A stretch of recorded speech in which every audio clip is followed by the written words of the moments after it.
রাত দিন এক করে পড়াশোনা চালাচ্ছে অনিন্দিতা। মেয়ের পড়াশোনা দেখে বেশ খুশি হলেন আরশাদ।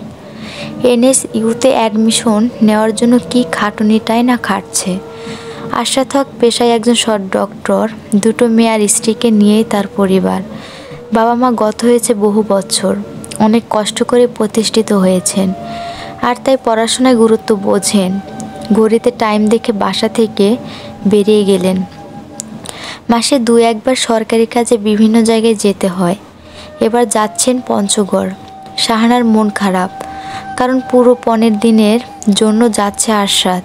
স্বামীর প্রতি অফুরন্ত ভালোবাসা, অ্যারেঞ্জ ম্যারেজ হলেও ভালোবাসা কমতি নেই। আরশাদ বাসা থেকে বের হতে চাপা কান্নায় ভেঙে পড়লেন। হীর মায়ের কান্নাতে বিরক্ত হলো। আম্মু, এই ভ্যান ভ্যান করে কান্না থামাও প্লিজ। তুমি যেভাবে কাঁদো, আমার বান্ধবীরা তাদের 22 দিনের রিলেশন ভেঙে গেলেও এভাবে কাঁদে না। হীরের কথায় শাহানা চটে গেলেন।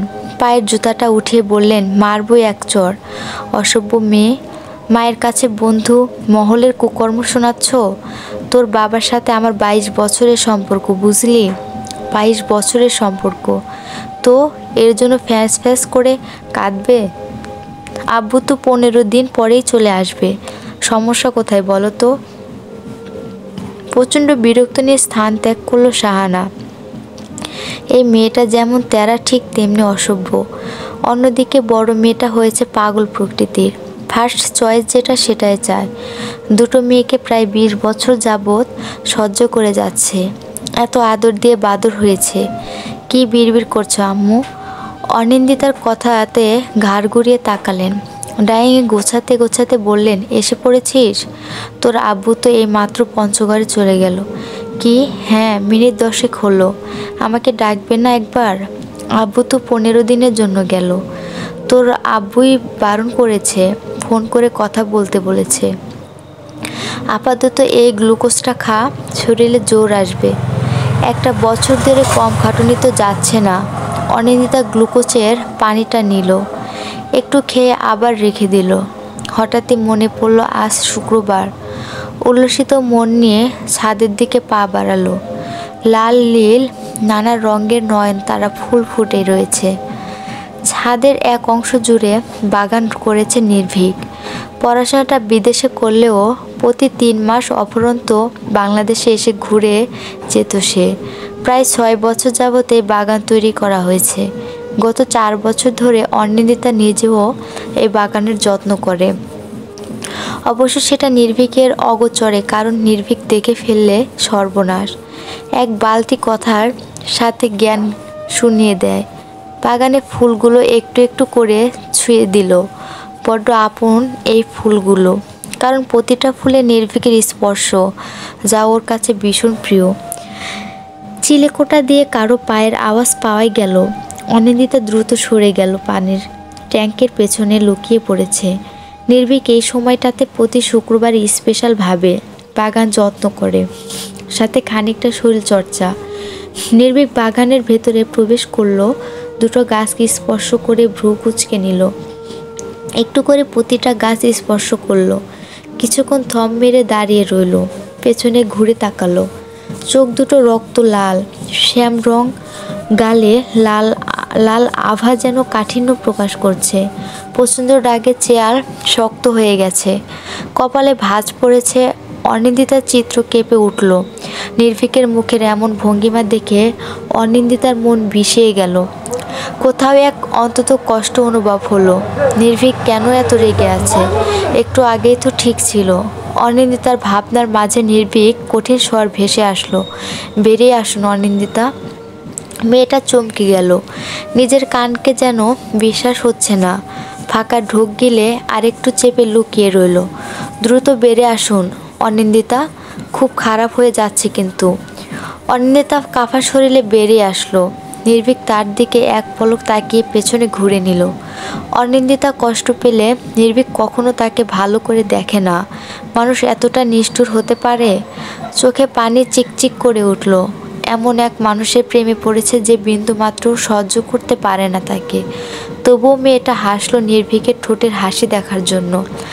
নির্দ্বিধায় এক সমুদ্র ডুব দিতে পারে। এই সময়ে কেন এখানে এসেছেন? এমনি ভালো লাগছিল না তাই। মিথ্যে বলছেন আপনি। অনিন্দিতা উত্তর দিল না। নির্ভীক কাঁটাযুক্ত গোলাপ গাছে হাত বোলাতে লাগলো। অনিন্দিতা চমকে উঠল, চোখ দুটো যেন হন্ততন্ত হয়ে গেছে।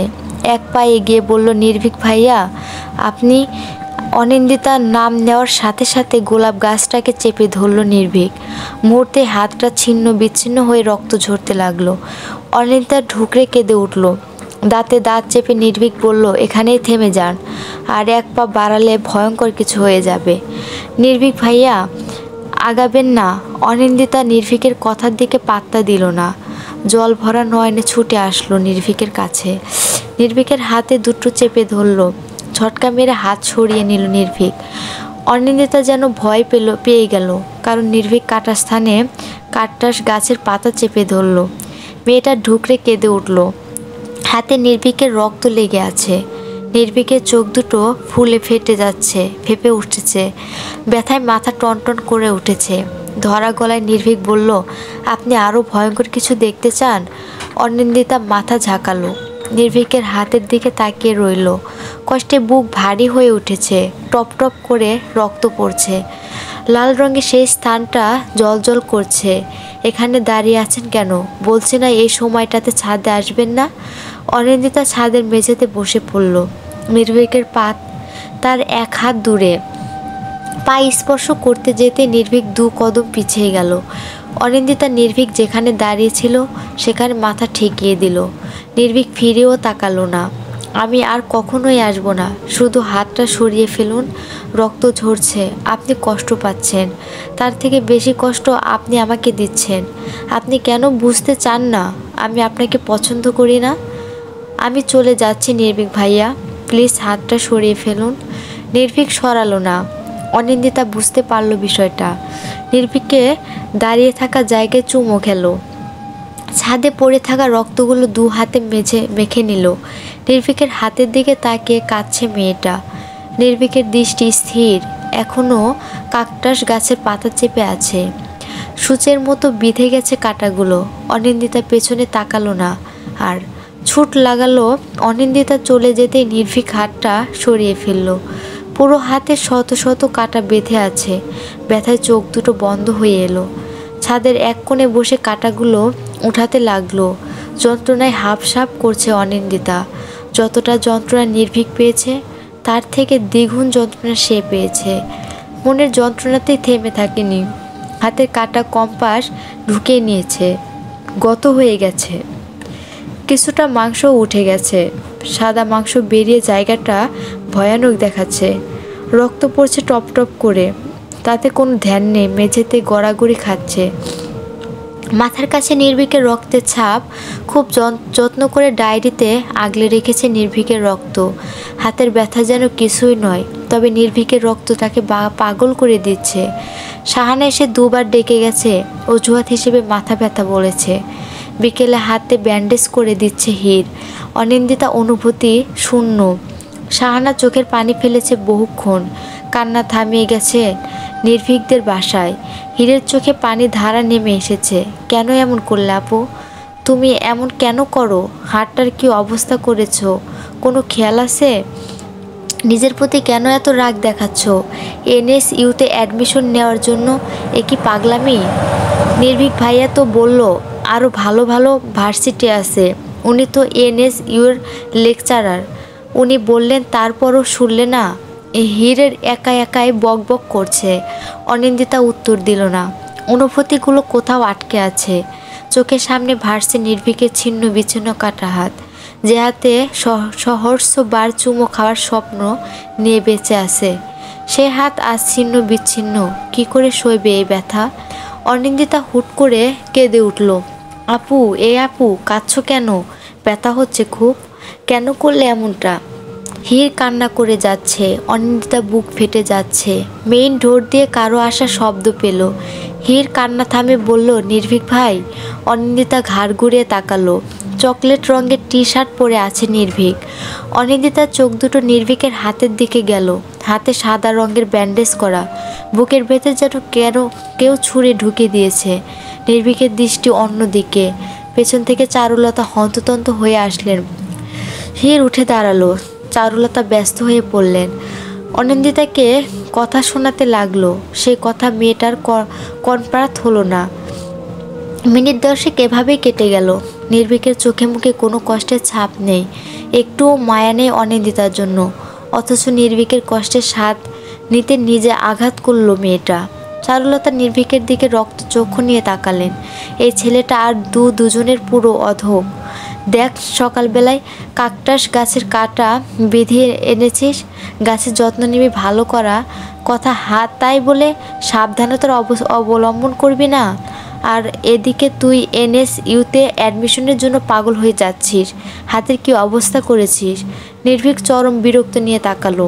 এখানে থাকতে ভালো লাগছে না তার। নেহাতি ভদ্রতার খাতিরে দাঁড়িয়ে আছে। 15 মিনিট পর শাহানা আর নিহাল আসলো। সাথে ডাক্তারও আছেন।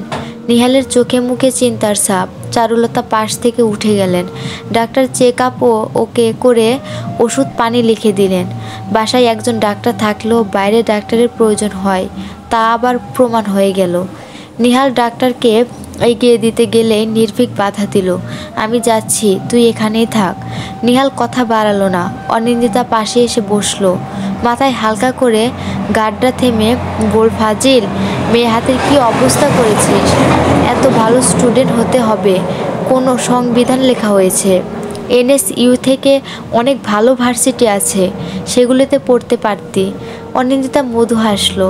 চারুলিতা স্বস্তির নিঃশ্বাস ফেলে বলল, বোঝাই একটু। শাহানা প্রচণ্ড রেগে আছেন, তবুও কিছু বলছেন না। মেয়েটা হাতের দিকে তাকিয়ে প্রচণ্ড কষ্ট হলো। হির সবার জন্য শরবত বানাতে গেল। প্রচণ্ড গরম পড়েছে, তার উপর সবাই ছুটের উপর ছিল। আমি কি সত্যি চান্স পাবো না? নিহাল ভাইয়া, কেন পাবে না? অবশ্যই পাবে। ভালো করে মনোযোগী দিয়ে পড়। তবে নিজের ক্ষতি কেন করলি? এখন তো কয়েকদিন পড়াশোনা বন্ধ। চারুলতা পাশে এসে বসলেন। অনিন্দিতার মাথায় হাত বুলিয়ে বললেন, একদম চিন্তা করবি না, তুই চান্স পাবি, আত্মবিশ্বাস আছে না? অনিন্দিতা মাথা ঝাঁকালো। নির্ভীক মাত্রই ফিরে এসেছে। চারুলিতা বললেন, নির্ভীককে বলবো তোর অ্যাডমিশন টেস্ট অবধি যেন পড়ায়, দেখবি এবার চান্স পাবি। অনিন্দিতা সম্মতি জানিয়ে দরজায় তাকালো। বিরক্তি নিয়ে তাকিয়ে আছে নির্ভীক, যেন এখনই সব কিছু ধ্বংস করে দেবে। টানা সারাদিন কান্না করার কণ্ঠে ভেঙে গেছে অনিন্দিতার। হাতের ব্যথায় আর টানা কান্না করা ঠান্ডা লেগে জ্বরও এসে গেছে। 3 দিন অবধি এ জ্বর বেড়েই চলল। 7 দিনের মাথায় জ্বর নামলো। সবাই দেখতে আসলে ও নির্ভীক দেখতে এলো না। এতটাই হেলাই ও মেয়েটার নির্ভীককে খুঁজে চলেছে, কিন্তু কোথাও নির্ভীককে দেখা গেল না। মাঝে একদিন ডাক্তারি দেখানোর জন্য বের হচ্ছিল। সিঁড়ি দিয়ে নামার সময় চোখাচোখি হয়, তবে নির্ভীক তার খোঁজ নেয়নি। শাহানার সাথে 2-1টা কথা বলে চলে গেছে। প্রচণ্ড কষ্ট নিয়ে 10-10টা দিন কাটিয়ে দিল অনিন্দিতা। এখন শরীর অনেকটাই সুস্থ। চারুলতার কথা অনুযায়ী আজ নির্ভীক পড়াতে আসবে। বেজায় খুশি মেয়েটা। কতদিন পর আজ নির্ভীককে দেখতে পাবে। পরিপাটি হয়ে বসে আছে অনিন্দিতা। যদিও নির্ভীক তার দিকে ফিরেও তাকায় না, তবুও নিজেকে পারফেক্ট দেখানো চাই। হঠাৎ করেই ফোন বেজে উঠল। ইন্তেহা কল করেছে। রিসিভ করেই বলল, হ্যাঁ ইন্তেহা বল, এখন কেমন আছিস তুই? ভালো। এখন মন খারাপ? নির্ভীক ভাইয়া তোকে দেখতে আসেনি? না। আরে তা কেন হবে? এই তো সেদিন ওর সিঁড়িতে দেখা হলো। অত ঘটা করে দেখা সাক্ষাৎ হয় নাকি? কথাগুলো বলার সময় অনিন্দিতার স্বর কেঁপে উঠল। কত কষ্টে নিজের আবেগ লুকিয়ে আছে তা নিজেও জানে না। ইন্তেহার দীর্ঘশ্বাস বুঝিয়ে দিল, সে ধরা পড়া গেছে। আমাকে বোঝাতে হবে না আর। আজ থেকে নির্ভীক ভাইয়া তোকে পড়ানোর কথা, তাই না? হ্যাঁ, আন্টি তো বলেছে, দেখি উনি আসে কি না। আচ্ছা ঠিক আছে, ভালো করে পড়িস কিন্তু। এমনিতেই একটা বছর পিছিয়ে গেলি। এখন রাখছি কেমন? আচ্ছা। অনিন্দিতা ফোন রেখে দিল। চোখে পানি চিকচিক করছে। পেছন ঘুরতে নির্ভীককে দেখতে পেল। অবাক চোখে তাকালো। নির্ভীক তার বুক সেলফ নাড়াচাড়া করছে। কখন এলেন উনি?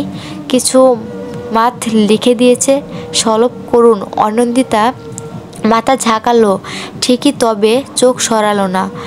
ব্ল্যাক ট্রাউজার এর সাথে ছাই রঙের টি শার্টটা এত ভালো যায় জানা ছিল না। নির্ভীক পেছনে ঘুরে তাকালো। অনিন্দিতাকে তাকিয়ে থাকতে দেখে বেশ বিব্রতি হলো, তবে তেমন কিছু না বলে বই দুটো টেবিলে রাখলো। অনিন্দিতার সেদিকে খেয়াল নেই। দেখা শেষ হলে পড়তে বসুন। অনিন্দিতা চমকে তাকালো নির্ভীকের কথায়, খানিকটা লজ্জা পেল। নির্ভীকের ডান হাতের দিকে বারবার তাকানোর চেষ্টা চালাচ্ছে, তবে ব্যর্থ হলো। ছেলেটার হাতে এখন কি যন্ত্রণা হয়। স্ক্যান দিয়ে টেবিলে ভারী দিতেই অনিন্দিতা চমকে উঠল। নির্ভীক মুখে কাঠিন্য এনে বলল, আমি কি চলে যাব? সরি। নির্ভীক উত্তর দিল না। অনিন্দিতা পড়তে বসলো। বারবার মনোযোগে ব্যাঘাত করছে। হঠাৎ করে নির্ভীকের ফোন আসলো। ফোন রিসিভ করে ব্যালকনিতে চলে গেল। লেকের ধারে বসে আছে রোজ। মেয়েটার শ্রয়ী মুখে বিন্দু বিন্দু চিন্তার ছাপ। সূর্য তার সারাদিনের কর্মব্যস্ততার জীবন পেরিয়ে আকাশের বুকে নিজেকে লুকিয়ে নিয়েছে। ভারী নিঃশ্বাসের শব্দ কেমন নিস্তব্ধতা সুর তুলছে। বারবার ঘড়ি দেখছে সে। উপায় না পেয়ে ফোন নাম্বারে ডায়াল করে কল লাগালো। আর কতক্ষণ লাগবে নির্ভীক? আসছি তো। রাস্তায় প্রচণ্ড জ্যাম ইয়ার। জ্যামে বসে থাক তুই। এদিকে পুরো লেক ফাঁকা হয়ে গেছে। কেউ তুলে নিয়ে গেলে আমাকে আর পাবি বল? রাগ করিস না, একটু ওয়েট কর। এসেই পড়েছি। আচ্ছা আয়। রোজ কল কেটে মধু হাসলো। ফোনের লক স্ক্রিনের তার আর নির্ভীকের হাস্য উজ্জ্বল ছবি। কানাডাতে ভার্সিটির শেষ দিনে ছবিটা তোলা। দীর্ঘ শ্বাস ফেলে নির্ভীকের অপেক্ষা করতে লাগলো। মিনিট 10 পর নির্ভীক চলে আসলো। রোজ হালকা হেসে সেদিকে আসলো। নির্ভীককে এক হাত জড়িয়ে বলল, অসভ্য, প্রথম দিনে এত লেট। সরি। রোজ বিগলিত হাসলো। নির্ভীকের বা হাতটা গুটাতে দেখে ভ্রু কুঁচকালো। খপ করে নির্ভীকের হাত ধরতে যেতেই নির্ভীক সরে গেল। দেখা হাতে কি আছে? দেখাবো না, খারাপ হয়ে যাচ্ছে কিন্তু। তো নির্ভীক, আমি কিন্তু তোকে খুব মারবো। নির্ভীক ভয় পাওয়ার ফান করে বলে, মাফ করো আমায়, দেখাচ্ছি তো, একটু ওয়েট। রোজ মাথা ঝাঁকালো। নির্ভীক পেছন থেকে এক গুচ্ছ অকৃত্য বের করে দিতেই রোজ লাফিয়ে উঠল। নির্ভীক মধু হাসি ফুটিয়ে তাকালো। রোজের সামনে আসা চুল টেনে দিয়ে বলল, এটার জন্যই তো এত লেট হলো। কতগুলো ফুলের দোকান ঘুরতে হয়েছে। সময় আর টাকা দুটোই গেছে। খোটা দিচ্ছিস? একটু একটু। রোজ খিলখিল করে হাসে। নির্ভীক ঘড়িতে সময় দেখে নিয়ে বলল, কোনো রেস্টুরেন্টে নয়, কাফে তো যাব। রক্তরাঙ্গা কাজলটাই তো নাক ডুবিয়ে রেখেছি অনিন্দিতায়। নির্ভীকের রক্তের ঘেরান যেন তাকে পাগল করে দিচ্ছে। বারবার রক্তের রাঙা কাগজটাতে ঠোঁট ঝাওয়াচ্ছে। নির্ভীকে স্পর্শ করা বইগুলো বুকে চেপে ধরেছে। বিকেলে কারোর সাথে কথা বলে বেরিয়েছিল নির্ভীক। তাতে একটু মন খারাপ হয়েছিল, তবে ভীষণ সুখ অনুভূতি হচ্ছে। যাওয়ার আগে নির্ভীক তাকে একবার ঘুরে দেখেছে, যদিও চোখ মুখে ছিল বিরক্তির নীল ছায়া। অনি আসছি আম্মু। বইগুলো গুছিয়ে অনিন্দিতা চলে গেল। শাহানা ব্যথায় কুঁকড়ে গেছেন। হির পা টিপে দিচ্ছে। কি হয়েছে আম্মু? বাতের ব্যথাটা বোধহয় বেড়েছে, সাথে মাথাটাও ঝিম মেরে আছে। আচ্ছা, আমি তেল মালিশ করে দিচ্ছি, পরে খাবো। যত্নে মায়ের মাথায় তেল মালিশ করে দিচ্ছে অনিন্দিতা। হির পা টিপে দিতে গিয়ে ক্লান্ত হয়ে ঘুমিয়ে পড়েছে। শাহানার চোখে প্রায় লেগে এসেছে। আম্মু মনে আছে ছোটবেলায় একটা গল্প শুনিয়ে ঘুম পাড়াতো আমায়। তাতে কি হয়েছে? গল্পটা শোনাও না প্লিজ। এখন কি বাচ্চা আছিস তুই? ওই সব তো রূপকথার গল্প, বাস্তব হয় না কখনো। আহা, বলোই না। আচ্ছা বলছি। গল্পের কথা শুনে জেগে বসে হির শাহানার পায়ের কাছে আরাম করে বসলো দুজনে। থুতুনিতে হাত দিয়ে গল্পের জন্য অপেক্ষা করতে লাগলো। একই দেশে বাস করতো এক রাজপুত্র আর এক রাজকন্যা। দুজনের মাঝে তেমন কিছু মিল ছিল না, তবে রাজকন্যা বেশ পছন্দ করতো রাজপুত্রকে, আর রাজপুত্র তার উল্টো, রাজকন্যাকে একদমই দেখতে পারতো না। একটা সময় সেও রাজকন্যা প্রেমে পড়ে যায়। তখন রাজকন্যা বেঁকে বসে আর রাজপুত্র পাগলের মতো করতে থাকে। হাজারো কষ্টের মাঝে জর্জরিত রাজপুত্র ভেঙে পড়ে। রাজকন্যা নিজের প্রিয়তমর কষ্টে কষ্টিত হয়। সমস্ত কিছু ছাপিয়ে রাজপুত্রর কাছে ফিরে আসে, আর তারপর রাজপুত্র আর রাজকন্যা একটি লম্বা জীবন একসাথে কাটায়। হীর হাততালি দিয়ে উঠল। শাহানা হেসে নিজের রুমের দিকে অগ্রসর হলো। অনিন্দিতার চোখ চকচক করছে। আচ্ছা, তার রাজপুত্র কি কখনো তার হবে? সেও কি নির্ভীকের সাথে লম্বা একটা জীবন কাটাবে, নাকি রূপকথার গল্প রূপকথাই থেকে যাবে? আব্বু, আমি আবার কানাডা ফিরে যেতে চাই। 3 মাস অন্তত না হয় দেশে আসব। তবুও বারণ করো না প্লিজ। ছেলের কথাতে প্রচণ্ড চমকালেন আজমল। 7 বছর বিদেশে পড়াশোনা করেছে, তাই বলে এখনও বিদেশে চলে যাবে? আজমল একটু সময় নিয়ে ভাবলেন, মুখে বিরক্তি ফুটিয়ে বললেন, তোমার এমন সিদ্ধান্তের কারণ কি নির্ভীক? এমনি তুমি জানো কানাডাতে আমার খুব ভালো জব হয়েছিল, স্যালারিও ছিল 3 গুণ। টাকার জন্য কানাডা ফিরতে চাচ্ছ? তেমনটা নয়, আসলে আমার ভালো লাগছে না বেটিতে। যদি টাকা নিয়ে ভেবে থাকো তাহলে আমি বলবো, তোমার বাবার যা টাকা আছে এতে তুমি বেশ ভালো জীবনযাপন করতে পারবে। আর যদি অন্য কিছু হয়ে থাকে তাহলে বলবো ভুলে যাও সেই সব বিষয়। এইচএসসি পরীক্ষার পরই বিদেশে পাড়ি জমিয়েছো। আমাদের বয়স হয়েছে, তোমাদের প্রয়োজন। বিদেশে থাকলেও তো আমি তোমাদের কাছে ফিরবো। তাহলে সমস্যা কোথায় আব্বু? ভুলে যেও না 3 বছরের চুক্তি করেছো এনএসইউর সাথে, সেটার জন্যই তো তোমার সাহায্য প্রয়োজন। বাবা ছেলের এক প্রকার কথা কাটাকাটি হয়ে গেল। নির্ভীক রেগে বাসা থেকে বের হয়ে গেল। আজমল কিছু একটা ভাবলেন। চারুলতাকে আশেপাশে খুঁজলেন। কিচেনে দেখতে পেয়ে সে দিকে পা বাড়ালেন। চারু হুম বলে, তোমার ছেলে কি কাউকে পছন্দ করে? কার কথা বলছো? নির্ভীকের কথা বলছি। কানাডা ব্যাক করতে চাচ্ছে। চারুলতা ভীষণ অবাক হলেন। একটু ভেবে বললেন, ছাড়ো তো ওর কথা, ছেলে মানুষ, খামখেয়ালি হলে যা হয় আর কি। আজমলও আর কথা বাড়ালেন না। চারুলতা থেকে চা নিয়ে লাইব্রেরির দিকে পা বাড়ালেন। বহুদিন হলো বই পড়া হয় না। মনটা অশান্ত, বইয়ের সাথে ডুবে যেতে হবে। একের পর এক কলে বিরক্তি হলো নির্ভীক। চারুলতা ফোন করে যাচ্ছে, রাত প্রায় 1:30টার কাছাকাছি, অথচ নির্ভীক বাসায় নেই। অনিন্দিতার পরিবার সহ আরও কিছু মানুষ জড়ো হয়েছে। অনিন্দিতা ঘুমেছিল। নির্ভীক বাসায় নেই কথাটা শুনে লাফিয়ে উঠে পড়েছে। বারবার বাইরের দিকে তাকালো যাচ্ছে। নির্ভীক আসছে না। ছেলেটার কোনো বিপদ হলো নাকি? সেটা ভাবতেই হাত পা অবশ হয়ে যাচ্ছে। হৃৎপিণ্ড যেন বুক চিরে বের হতে চায়।